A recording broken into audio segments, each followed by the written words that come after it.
నమస్కారం LTV news కి స్వాగతం నేను వినతి ముందుగా హెడ్లైన్స్ నీటిపారుదల శాఖ ప్రాజెక్టులపై ముఖ్యమంత్రి వైఎస్ జగన్మోహన్ రెడ్డి సమీక్ష పోలవరం ప్రాజెక్టులో పునరావాసాన్ని త్వరగా పూర్తి చేయాలని అధికారులకు ఆదేశం రైతులకు పేదలకు న్యాయం చేసేది తెలుగుదేశం పార్టీ అని స్పష్టం చేసిన టీడీపీ అధినేత చంద్రబాబు రాబోయే ఎన్నికల్లో యువతకు 40% టికెట్లు ఇస్తామని వెల్లడి కేంద్ర ప్రభుత్వం ఎరువులపై సబ్సిడీ పెంచి రైతులను ఆదుకోవాలని కేంద్రాన్ని కోరిన ఎంపీ విజయసాయిరెడ్డి ఏప్రిల్ 7న ముఖ్యమంత్రి జగన్ అధ్యక్షతన మంత్రి మండలి భేటీ 8న సీఎం గవర్నర్ను కలిసే అవకాశం 11న కేబినెట్ పునర్వ్యవస్థీకరణ ఇక డీటెయిల్స్ చూస్తే పోలవరం సహా ప్రాధాన్యత ప్రాజెక్టులను నిర్ణీత వ్యవధిలోగా పూర్తి చేసేలా కార్యాచరణ అమలు చేయాలని ముఖ్యమంత్రి వైఎస్ జగన్మోహన్ రెడ్డి అధికారులను ఆదేశించారు.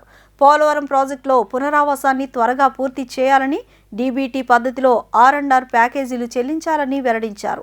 వంశధారపై నేరిడి వద్ద బ్యారేజ్కి పనులు ప్రారంభించేందుకు తగిన చర్యలు తీసుకోవాలని అన్నారు. తాడేపల్లి క్యాంపు కార్యాలయంలో ఇరిగేషన్ శాఖ అధికారులతో ముఖ్యమంత్రి వైఎస్ జగన్మోహన్ రెడ్డి సమీక్ష నిర్వహించారు. ఈ సందర్భంగా సీఎం మాట్లాడుతూ తోటపల్లి ప్రాజెక్టు కింద అన్ని పనులను వీలైనంత త్వరగా పూర్తి చేయాలని సూచించారు. సంగం బ్యారేజ్కి మేకపాటి గౌతమ్ రెడ్డి సంగం బ్యారేజ్గా నోటిఫై చేయాలని అధికారులను ఆదేశించారు. ఉత్తరాంధ్ర సుజల స్రవంతి పైన దృష్టి పెట్టాలని, మెయిన్ కెనాల్ను శ్రీకాకుళం వరకు తీసుకువెళ్లాలన్నారు. దీనికి సంబంధించిన భూసేకరణ తదితర అంశాలపై దృష్టి పెట్టాలని సూచించారు. ప్రాజెక్టుల వారీగా ఇప్పటి వరకు జరిగిన పనులు, భవిష్యత్తులో పూర్తి కావలసిన పనులపైన సమీక్షించారు. పోలవరంలో దిగువ కాపర్ డ్యాం, ఈసీఆర్ఎఫ్ డ్యాంలకు సంబంధించిన పలు అంశాలపై సీఎం చర్చించారు. డౌన్ కాపర్ డ్యాంకు సంబంధించి అన్ని డిజైన్లు వచ్చాయని, జూలై 31 కల్లా పనులు పూర్తవుతాయని అధికారులు జగన్కు తెలిపారు. రాష్ట్ర పునర్నిర్మాణంలో ప్రజలు భాగస్వామ్యులు కావాలని చంద్రబాబు నాయుడు పిలుపునిచ్చారు. సమాజ హితం కోరుకునేవారు, శక్తి సామర్థ్యాలు ఉన్నవారు రాజకీయాల్లోకి రావాలని అన్నారు. యువతను ప్రోత్సహించాలని టీడీపీ నిర్ణయం తీసుకుందని, వచ్చే ఎన్నికల్లో యువతకు 40% సీట్లు కేటాయిస్తామని చెప్పారు. హైదరాబాద్లోని ఎన్టీఆర్ భవన్లో నిర్వహించిన పార్టీ 40వ ఆవిర్భావ వేడుకల్లో టీడీపీ అధినేత చంద్రబాబు పాల్గొన్నారు.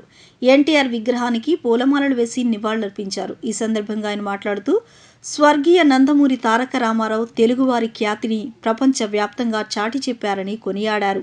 తెలుగు జాతి ఉన్నంత వరకు ప్రజల గుండెల్లో ఎన్టీఆర్ ఉంటారన్నారు. తెలుగుదేశం పార్టీ తెలుగు ప్రజల గుండె చప్పుడని చెప్పారు. ప్రతి ఒక్కరి రక్తంలో తెలుగుదేశం పార్టీ ఉందని, ప్రజల నరనరాల్లో టీడీపీ జీర్ణించుకుపోయిందన్నారు.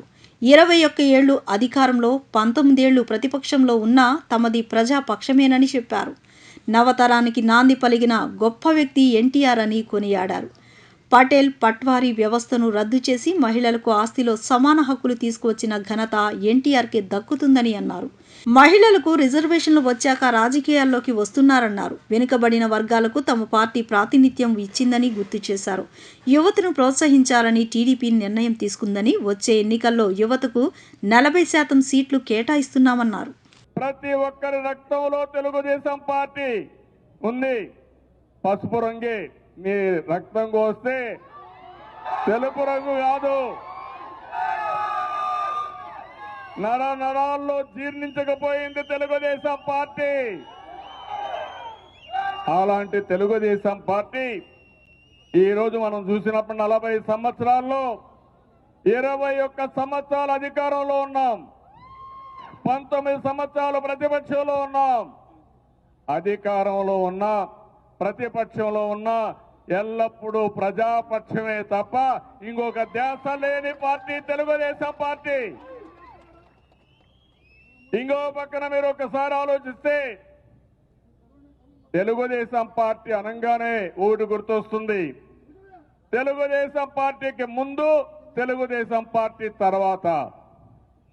తెలుగుదేశం పార్టీ కంటే ముందు అందరూ వేలు ముద్రలు వేసేవాళ్ళు రాజకీయ నాయకులంతా. ప్రతి ఒక్క భూస్వామి వాళ్ళకు కావాల్సిన తాబేదాన్ని పెట్టుకునేవారు. ఎన్టీ రామారావు గారు వచ్చిన తర్వాత చదువుకున్న యువతకి, నవతరానికి నాంది పలికిన వ్యక్తి, రాజకీయాలు తెచ్చిన వ్యక్తి నందమూరి తారక రామారావు గారు. అది మొదటి మార్పు. ఆ మార్పే ఈరోజు ఈ రాష్ట్రంలో రాజకీయాలకి ఒకప్పుడు కొన్ని కుటుంబాలకే పరిమితమైనటువంటి రాజకీయం ఈరోజు పేద ప్రజలకు బడుగు బలహీన వర్గాలకు ప్రాతినిధ్యం వచ్చే పరిస్థితి వచ్చింది. అది ఎన్టీ రామారావు గారు చేసిన పని. ఈరోజు మనం చెప్పుకుంటూ పోతే 40 ఏళ్ళలో ఏం జరిగిందో చెప్పాలంటే ఎన్ని గంటలు పడుతుంది తమ్ముళ్ళు?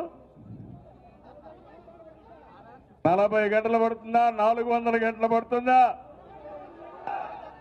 నేను అడుగుతున్నా. 40 సంవత్సరాలు పడుతుంది. మా తమ్ముడు చెప్పినట్టు 40 సంవత్సరాలు పడుతుంది. అది తెలుగుదేశం పార్టీ. ఈరోజు తెలుగుదేశం పార్టీ ఆలోచిస్తే దేశం తర్వాత ఎప్పుడూ 10 ఏళ్లకో 20 ఏళ్లకో ఆలోచిస్తుంది. ఎన్టీ రామారావు గారు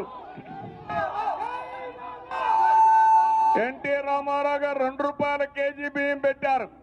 అందరూ అన్నారు 2 రూపాయల కేజీ బియ్యం ఎట్టిస్తాడన్నారు.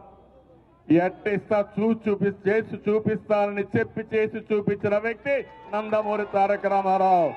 రోజు రోజుకు పెరుగుతున్న ఎరువుల ధరలతో రైతులు అతలాకుతలం అవుతున్నందున కేంద్ర ప్రభుత్వం ఎరువులపై సబ్సిడీ పెంచి రైతులను ఆదుకోవాలని వైసీపీ ఎంపీ విజయసాయిరెడ్డి కేంద్రానికి విజ్ఞప్తి చేశారు. ఏడాదిగా ఎరువుల ధరలు క్రమేపీ పెరుగుతుంటే ప్రభుత్వం బడ్జెట్లో ఎరువులపై సబ్సిడీని గణనీయంగా తగ్గించడం విడ్డూరంగా ఉందని ఆయన పేర్కొన్నారు.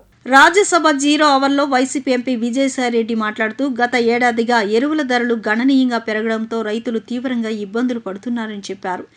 ఏడాదిలో వివిధ రకాల ధరలు సగటున 45 నుంచి 60% పెరిగాయని, దీనివల్ల పెట్టుబడి వ్యయం పెరిగి రైతుల కష్టార్జితానికి గండి పడుతోందని పేర్కొన్నారు.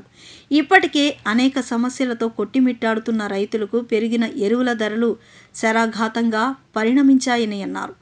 ప్రభుత్వం ఇలాంటి రైతు వ్యతిరేక చర్యలకు పాల్పడడం దురదృష్టకరమని చెప్పారు. ఇలాంటి సంక్షోభ సమయంలో రైతులను ఆదుకోవలసిన తక్షణ కర్తవ్యం ప్రభుత్వంపై ఉన్నందున వెంటనే ఎరువులపై సబ్సిడీని పెంచాలని ఆయన కేంద్ర ప్రభుత్వాన్ని విజ్ఞప్తి చేశారు. Thank you, Chairman sir. In the past 1 year, farmers of the country. कुछ लोग अभी बोल रहे, 1 मिनट, कुछ लोग कह रहे सर नाम वहाँ अपेयर नहीं हो रहे. उसका एक कारण यह है जो प्रोटोकॉल फॉलो नहीं कर रहे अभी तक वो सिस्टम है, तो डिस्टेंस भी थोड़ा keep in mind please. Sorry Sir, in the past 1 year, our farmers have been very badly hit because of the significant rise in the fertilizer prices, sir. On an average, prices of various fertilizers have increased by 45 to 60%. This has pushed the input costs of the farmers' produce, and which is gradually eating away the profits, meager profits which the farmers will earn out of the agriculture, sir. Particularly very marginal and farmers are very badly hit.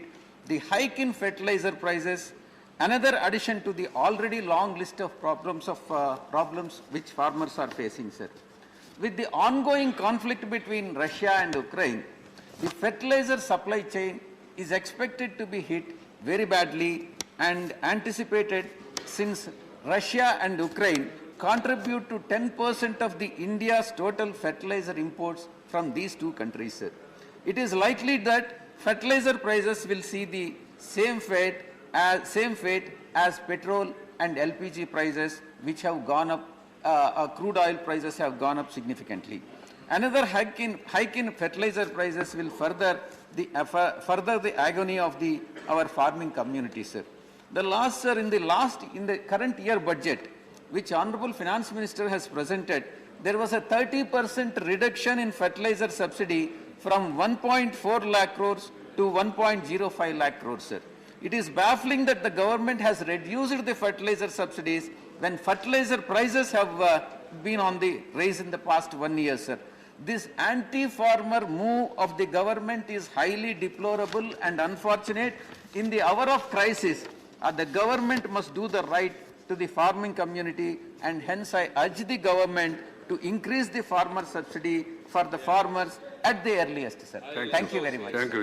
Thank you. Associate. రాష్ట్ర మంత్రిమండలి April 7న సమావేశం కానుంది. ఈ సమావేశంలో మంత్రిమండలిలో కొనసాగే వారెవరు, వైదొలగనున్నది ఎవరెవరనే విషయాన్ని ముఖ్యమంత్రి జగన్ స్పష్టం చేసే అవకాశం ఉన్నట్లు తెలిసింది. ప్రస్తుతానికి 7న జరిగే సమావేశానికి ఎజెండా కోసం ప్రతిపాదనలు సిద్ధం చేయాలని ప్రభుత్వ శాఖల అధిపతులకు మౌఖిక ఆదేశాలు ఇచ్చినట్లు సమాచారం. దీనిపై నేడో రేపో అధికారిక వర్తమానాన్ని రాష్ట్ర ప్రభుత్వ ప్రధాన కార్యదర్శి పంపే అవకాశం ఉంది. ప్రస్తుత మంత్రి మండలిలో మంత్రుల్లో తొలగించే వారిలో వ్యక్తిగతంగా రాజీనామా చేయించి వాటన్నింటినీ కలిపి గవర్నర్కు పంపడం లేదా కేబినెట్ హెడ్ తన మంత్రి వర్గంలోని కొందరు మంత్రులను మార్చుకుంటున్నానని వివరిస్తూ వారి పేర్లతో కూడిన లేఖను గవర్నర్కు ముఖ్యమంత్రి అందించవచ్చు.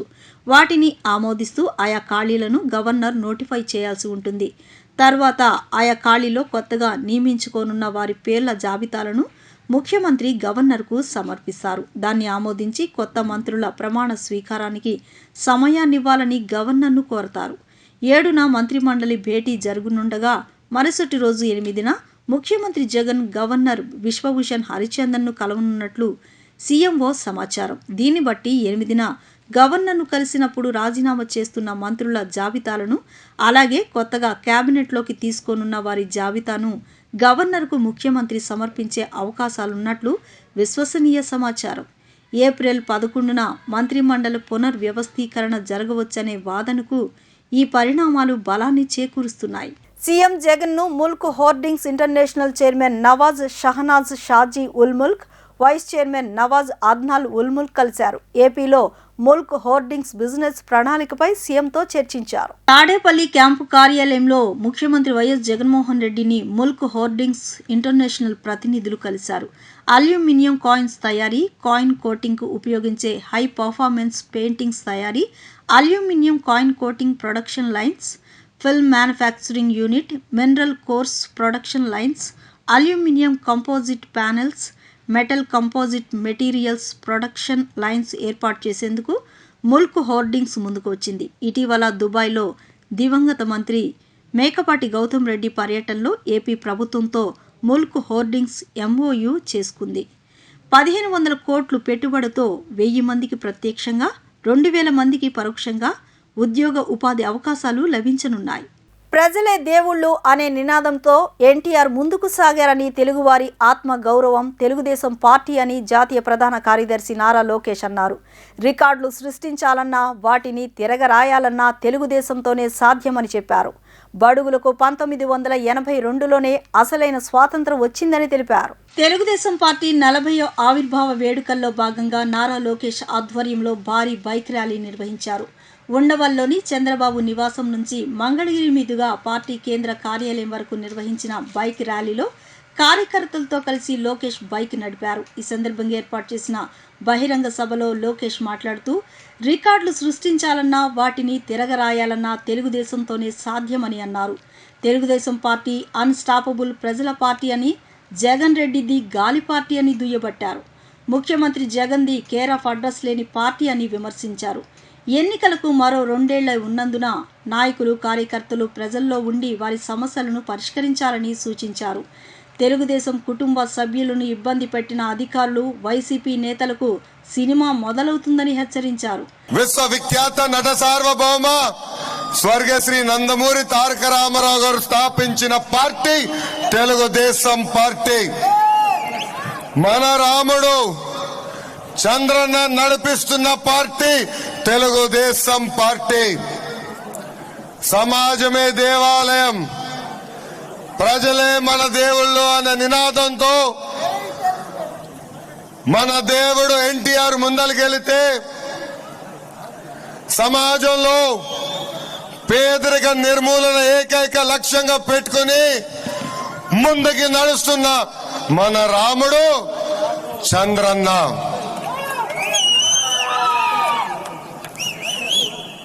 తెలుగు వారి ఆత్మగౌరవం తెలుగుదేశం పార్టీ. సామాన్యుల్ని నాయకులు చేసింది ఈ తెలుగుదేశం పార్టీ.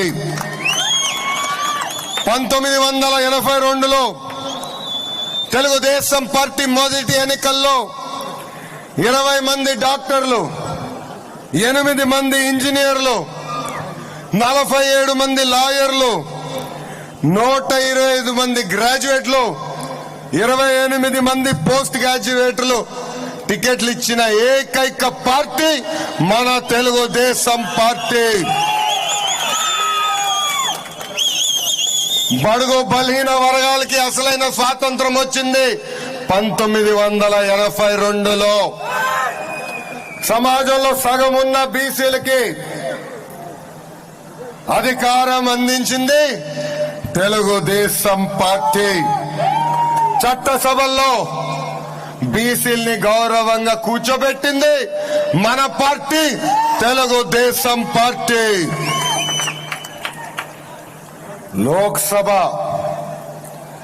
లోక్సభ తొలి స్పీకర్ దళిత స్పీకర్ గా బాలయోగి గారిని, అదేవిధంగా ఏపీ అసెంబ్లీ తొలి దళిత మహిళా స్పీకర్ గా ప్రతిభా భారతి గారిని పంపించిన పార్టీ మన తెలుగుదేశం పార్టీ. దేశంలో సంక్షేమం ఏంటో చేసి చూపించాడు మన దేవుడు ఎన్టీఆర్. 2 రూపాయల కేజీ బియ్యం ఏమి, 50 రూపాయలకి రైతులకి హార్స్ పవర్ ఏమి, భారతదేశంలో మొదటిసారిగా 65 వయసులు దాటిన వాళ్ళకి 30 రూపాయలు పెన్షన్ ఏమి, ఇంకో పక్కన జనతా వస్త్రాల కింద చౌకగా బట్టలు అందిస్తామేమి. ఒత్తిడి లేని పరీక్షా విధానం కోసం ప్రధానమంత్రి ప్రతిష్టాత్మకంగా ప్రారంభించిన పరీక్ష పే చర్చ కార్యక్రమం 5వ ఎడిషన్ ఏప్రిల్ 1న ఉదయం 11 గంటలకు జరగనుందని విజయవాడ కేంద్రీయ విద్యాలయ స్కూల్ ప్రిన్సిపల్ హరిహోం ఉపాధ్యాయ తెలిపారు. ఈ కార్యక్రమం విద్యార్థులకు ఎంతో ఉపయోగపడుతుందని ప్రతి ఒక్కరూ ఈ అవకాశాన్ని సద్వినియోగం చేసుకోవాలని పిలుపునిచ్చారు. భారత ప్రధాని నరేంద్ర మోదీ ప్రతిష్టాత్మకంగా ప్రారంభించిన పరీక్ష పే చర్చ కార్యక్రమం ఏప్రిల్ 1వ తేదీన జరగనున్నట్లు విజయవాడ కేంద్రీయ విద్యాలయ స్కూల్ ప్రిన్సిపల్ హరిహోం ఉపాధ్యాయ తెలిపారు. ఈ మేరకు స్కూల్ ప్రాంగణంలో ఏర్పాటు చేసిన విలేకరుల సమావేశంలో ఆయన మాట్లాడుతూ ప్రతి సంవత్సరం పరీక్షల ప్రారంభానికి ముందు విద్యార్థులపై ఒత్తిడిని దూరం చేసేందుకు నరేంద్ర మోదీ పరీక్ష పే చర్చ కార్యక్రమం ప్రారంభించారని అన్నారు. 2018 నుంచి ఈ ప్రోగ్రాం కొనసాగుతుందని, ఈ ఏడాది పరీక్షా పే చర్చ కార్యక్రమం ఏప్రిల్ 1న జరగనుందని పేర్కొన్నారు. పరీక్షా పే చర్చ ప్రోగ్రాం అనేది పరీక్షలతో పాటు జీవితంలోని వివిధ కోణాల గురించి మాట్లాడే అవకాశాన్ని విద్యార్థులకు కల్పిస్తుందన్నారు. ఈ కార్యక్రమం ప్రభుత్వం అధికారిక ఛానల్లో ప్రత్యక్ష ప్రసారం అవుతుందని తెలిపారు. విద్యార్థులు ఈ అవకాశాన్ని సద్వినియోగం చేసుకోవాలని పిలుపునిచ్చారు. అనంతరం స్కూల్ పరీక్షా విభాగం అధ్యాపకులు ఎంసీ రావు మాట్లాడుతూ ఒత్తిడి లేని పరీక్షా విధానం కోసం ప్రధానమంత్రి ఈ కార్యక్రమాన్ని ప్రారంభించారని పేర్కొన్నారు. విద్యార్థులకు ఈ అవకాశం ఎంతగానో ఉపయోగపడుతుందని చెప్పారు. విద్యార్థులతో పాటు తల్లిదండ్రులు కూడా ఈ కార్యక్రమాన్ని వీక్షించాలని కోరారు. తమ స్కూల్ నందు కూడా ఈ పరీక్ష పే చర్చ 5వ ఎడిషన్ ఏప్రిల్ 1న ఉదయం 11 గంటలకు కోవిడ్ నిబంధనల మధ్య ప్రారంభమవుతుందని విద్యార్థులు ఈ అవకాశాన్ని సద్వినియోగం చేసుకోవాలని కోరారు.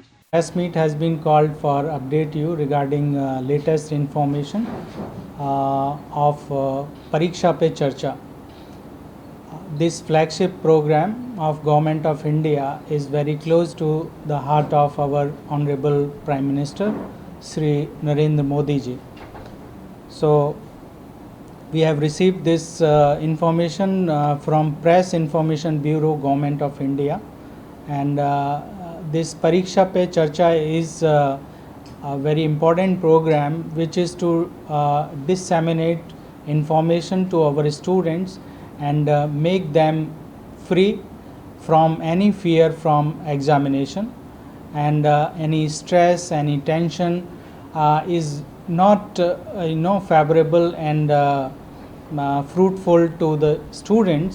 So how this fear can be eradicated, our Prime Minister has written one book also. So today we have called this press meet to disseminate this information in regional language, and we are having with us our senior most teacher Sri M.V. Rao, who is going to deliver this message which we have received from Government of India and in regional language. So now I call upon Sri M.V. Rao ji, so who will read out this information in regional language. Thank you sir. అటువంటి అందరూ కూడాను వారికి వీలైనటువంటి మాధ్యమ ప్రసారాల ద్వారా ఈ పరీక్షలో ఈ పద్ధతిని లేదా ఈ పరీక్షా పే చర్చ అనేటువంటి చర్చా కార్యక్రమాన్ని తప్పనిసరిగా వీక్షించవలసిందిగా కోరుచున్నాం. లేనటువంటి ప్రధానమంత్రి గారు శ్రీ నరేంద్ర మోడీ గారు ఏప్రిల్ 1వ తారీఖు తలపెట్టినటువంటి పరీక్షా పే చర్చ 5వ ఎడిషన్ ఉదయం 11 గంటలకు ప్రారంభమవుతుంది. ఈ చర్చ అనేది దూరదర్శన్ యొక్క అన్ని ఛానల్స్లోనూ, గవర్నమెంట్ ఆఫ్ ఇండియా వారి యొక్క వెబ్సైట్స్లోనూ ప్రత్యక్ష ప్రసారం ద్వారా జరపబడుతుంది. కాబట్టి జిల్లాలో ఉన్నటువంటి ప్రజలు, విద్యార్థులు, తల్లిదండ్రులు తప్పనిసరిగా ఈ ప్రోగ్రాంని వీక్షించవలసిందిగా కేంద్రీయ విద్యాలయ తరపున మరియు ministry of education government of India తరపున మిమ్మల్ని అందరినీ కోరడం జరుగుతుంది. గౌరవనీయులైనటువంటి Dharmendra Pradhan minister for education government of India వారు నిన్న ఒక ప్రకటన ద్వారా దేశంలోని ప్రజలందరినీ కూడాను ఈ అవకాశాన్ని వినియోగించుకోవాల్సిందిగా కోరటం జరిగింది. అదేవిధంగా ఏ విధమైనటువంటి ఒత్తిడి లేనటువంటి పరీక్షా విధానం, జాతీయ అంతర్జాతీయ స్థాయిలో ప్రతిభ కనపరిచిన క్రీడాకారులకు శాప్ అండగా నిలుస్తుందని శాప్ చైర్మన్ బైరెడ్డి సిద్ధార్థరెడ్డి అన్నారు. జిల్లా స్థాయిలో క్రీడాకారులను గుర్తించి వారికి అవసరమైన కోచ్లతో శిక్షణ ఇప్పిస్తున్నామని చెప్పారు. గత ప్రభుత్వాలు క్రీడాకారులను పూర్తిగా మోసం చేశారని ఆగ్రహం వ్యక్తం చేశారు. ఇందిరాగాంధీ స్టేడియంలో శాప్ లీగ్స్ టోర్నమెంట్లో ప్రతిభ కనపరిచిన క్రీడాకారులకు సన్మాన కార్యక్రమాన్ని నిర్వహించారు. అథ్లెటిక్స్, బాస్కెట్బాల్, సైక్లింగ్, ఫుట్బాల్, హ్యాండ్బాల్లో పతకాలు సాధించిన క్రీడాకారులను అభినందించారు.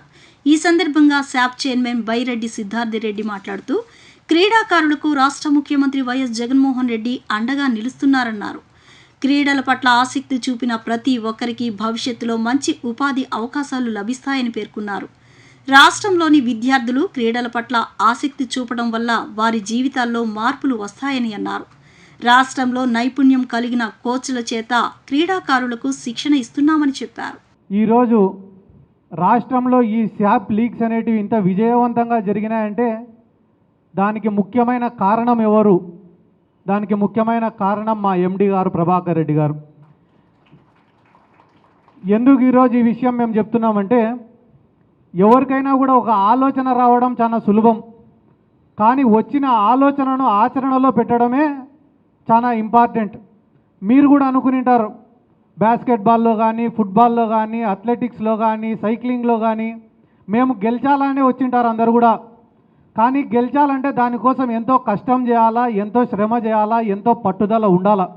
అది మీరు చేయగలిగితేనే మీరు కూడా విజయం అనేది సాధించగలుగుతారు. మేము కూడా అందరం ఏమనుకున్నాం, శాప్ లీగ్స్ని ఏర్పాటు చేయాలా, ప్రతి గ్రామంలో, ప్రతి మండలంలో, ప్రతి నియోజకవర్గంలో, ప్రతి జిల్లాలో శాప్ లీగ్స్ అనేటివి జరగాల. ప్రతిభావంతులైన క్రీడాకారులు ఎవరో మాకు తెలియాలా, వాళ్ళ లిస్టు మా చేతిలో ఉండాలా అని అనుకున్నాం. మా బోర్డులో తీర్మానం చేసినాం. కానీ మేము అనుకున్నదే తడువుగా దాన్ని ఆచరణలో పెట్టి కేవలం 45 రోజుల్లో 20,000 మంది క్రీడాకారులు శాప్ లీగ్స్లో పార్టిసిపేట్ చేసే విధంగా పని పని చేయించింది ఎవర్రా అంటే ప్రభాకర్ రెడ్డి గారు. కాబట్టి ముందుగా స్పోర్ట్స్ అథారిటీ తరఫున, బోర్డు తరఫున మీకు కృతజ్ఞతలు తెలుపుకుంటున్నామన్నా. ఎందుకంటే ఇంతకుముందు కూడా స్పోర్ట్స్ అథారిటీ 6 నెలల ముందర, 7 నెలల ముందర ఏ రకంగా పనిచేసింది, ఈ రకంగా ఈరోజు ఏ రకంగా పనిచేస్తుందో మీరు అందరూ కూడా ఆలోచించాల్సినటువంటి అవసరం ఉంది. మేము ఆ రోజు స్పోర్ట్స్ అథారిటీకి చైర్మన్ అయిన రోజే ఒక విషయం చెప్పినాం. ఒకటి, ఇన్ఫ్రాస్ట్రక్చర్ అన్నా డెవలప్ చేయాలా, రెండోది కోచ్లనన్నా నియమించాలా, లేదా మోర్ నెంబర్ ఆఫ్ టోర్నమెంట్స్ని ఆర్గనైజ్ అన్నా చేయాలా. బిల్డింగులు కట్టాలన్నా, టర్ఫులు వేయాలన్నా, హాకీ కోర్టులో ఫుట్బాల్ కోర్టులు వేయాలన్నా డబ్బుతో కూడుకున్న పని. కాబట్టి ఒక్క రోజులో 2 రోజుల్లో మార్పు తీసుకొని రాలేం. కోచ్లను నియమించాలన్నా కూడా ప్రభుత్వంతో మాట్లాడి, చర్చించి, నోటిఫికేషన్లు ఇచ్చి, అర్హులైన వాళ్లకు ఇంటర్వ్యూలు పెట్టి కోచ్లను నియమించాలా. ఇవన్నీ కూడా టైం టేకింగ్ ప్రాసెస్. కానీ టోర్నమెంట్లను ఆర్గనైజ్ చేసేది మాత్రం మా చేతుల్లో ఉండే పని. అటువంటి టోర్నమెంట్స్ని ఏ రకంగా ఆర్గనైజ్ చేయాలని చెప్పి మొట్టమొదటిగా సీఎం కప్ను ఆర్గనైజ్ చేసినాం. ప్రతి గ్రామ స్థాయికి ఈ స్పోర్ట్స్ను తీసుకొని పోయినాం. ఇంకా క్వాలిటీగా ఇంకా మంచి ప్లేయర్స్ను బయటకు తీసుకొని రావాలనే ఉద్దేశంతో ఈరోజు శాప్ లీగ్స్ని ఆర్గనైజ్ చేస్తే ఈరోజు రాష్ట్ర వ్యాప్తంగా దాదాపుగా 20,000 మంది క్రీడాకారుల యొక్క డీటెయిల్స్ మా దగ్గర ఉన్నాయంటే ఇదే స్పోర్ట్స్ అథారిటీ యొక్క గొప్ప విజయం అని చెప్పి కూడా ఈ సందర్భంగా నేను తెలియజేసుకుంటున్నాను. రంజాన్ మాసంలో మసీదులకు ఆర్థిక సహాయం ప్రకటించాలని అల్తాఫ్ బాబా విజ్ఞప్తి చేశారు. 2 సంవత్సరాల కరోనా ప్రభావం నుంచి ఇప్పుడిప్పుడే బయటపడుతున్న తరుణంలో ముస్లిం సమాజాన్ని ఆదుకోవాలని సీఎం జగన్ను కోరారు. కరోనా సమయంలో ఆర్థిక సంక్షోభం ప్రభావం మసీదుల ఆదాయం పైన కూడా పడిందని అన్నారు. ఈ సందర్భంగా ఏర్పాటు చేసిన విలేకరుల సమావేశంలో అల్తాఫ్ బాబా మాట్లాడుతూ చాలా మసీదులో మౌజాన్ ఇమాంలను కూడా పెట్టుకునే స్తోమత లేకుండా ఇబ్బందులు పడుతున్నారని ఆందోళన వ్యక్తం చేశారు. రంజాన్కు ముందు ఆర్థిక సహాయం అందిస్తే బాగుంటుందని ఆయన కోరారు. గత ప్రభుత్వాల హయాంలో కూడా ఇటువంటి సంప్రదాయం ఉందని, ఇప్పుడు సంప్రదాయాన్ని కొనసాగించాలని విజ్ఞప్తి చేశారు. ప్రతి మసీదుకు 50,000 రూపాయల ఆర్థిక సహాయం అందించాలని ఆయన డిమాండ్ చేశారు. పవిత్రమైనటువంటి రంజాన్ మాసం అది కొద్ది రోజుల్లోనే రాబోతుంది. గతంలో ఏ విధంగా అయితే ప్రతి మసీదుకి కూడా ఆర్థిక సహాయం ప్రభుత్వం నుండి వచ్చేది, ఈ 2 సంవత్సరాల కాలంగా కరోనా వైరస్ మహమ్మారి కారణంగా చాలామంది ఇబ్బంది పడ్డారు. చాలా మసీదులకు కనీసం చున్నం వేసినటువంటి దాఖలాలు కూడా లేవు. కాబట్టి రాష్ట్ర ప్రభుత్వానికి అహ్లే సున్నత్ వల్ జమాత్ విజ్ఞప్తి, ప్రతి మసీదుకు కూడా 50,000 రూపాయలు ఆర్థిక సహాయం చేయాలని, అక్కడ చున్నం ఏర్పాట్లు కానివ్వండి, తరావీ హఫీజ్ ఏర్పాటు కోసం కానివ్వండి, అదేవిధంగా ఎలక్ట్రిసిటీ ప్రాబ్లం లేకుండా చూడాలని, అదేవిధంగా నీళ్ల సదుపాయం కానీ అన్ని విధాలుగా కూడా సహరీ టైంలో ఎటువంటి ఇబ్బంది లేకుండా ఏదైతే ముస్లిమ్స్ ఏరియా ఉందో అక్కడ సహరీ ఏర్పాటు చేసుకోవడం కోసం హోటల్స్ స్టాల్స్ ఏర్పాటు చేసుకోవడానికి పర్మిషన్ ఇవ్వాలని, పవిత్రమైనటువంటి రంజాన్ మాసం 2 సంవత్సరాలుగా చాలా ఇబ్బందికర పరిస్థితుల్లో సరిగా చేసుకోలేకపోయాం. కానీ ఈ సంవత్సరం అన్ని విధాలుగా ప్రతి ఒక్క ముస్లిం కూడా రంజాన్ మాసం పవిత్రమైనటువంటి మాసం చాలా సంతోషంగా గడిపే విధంగా రాష్ట్ర ప్రభుత్వం సహాయం చేయాలని, ఆర్థికంగా వారిని ఆదుకోవాలని చెప్పి రాష్ట్ర ప్రభుత్వాన్ని విజ్ఞప్తి చేయడం. రాష్ట్రంలో కరోనా కేసులు భారీగా తగ్గుముఖం పట్టాయి. గడిచిన 24 గంటల్లో రాష్ట్రంలో 8,219 కరోనా పరీక్షలు నిర్వహించగా కేవలం 5 మాత్రమే పాజిటివ్ కేసులు నమోదయ్యాయి. కరోనా ఉధృతి తరువాత తొలిసారిగా ఇన్ని తక్కువ కేసులు నమోదయ్యాయి. కరోనా మహమ్మారి బారి నుంచి మరో 37 మంది పూర్తిగా కోలుకోగా ప్రస్తుతం రాష్ట్రంలో 314 యాక్టివ్ కేసులు ఉన్నాయని వైద్య ఆరోగ్య శాఖ తెలిపింది. ఈ వార్తలు ఇంతటితో సమాప్తం. నమస్కారం.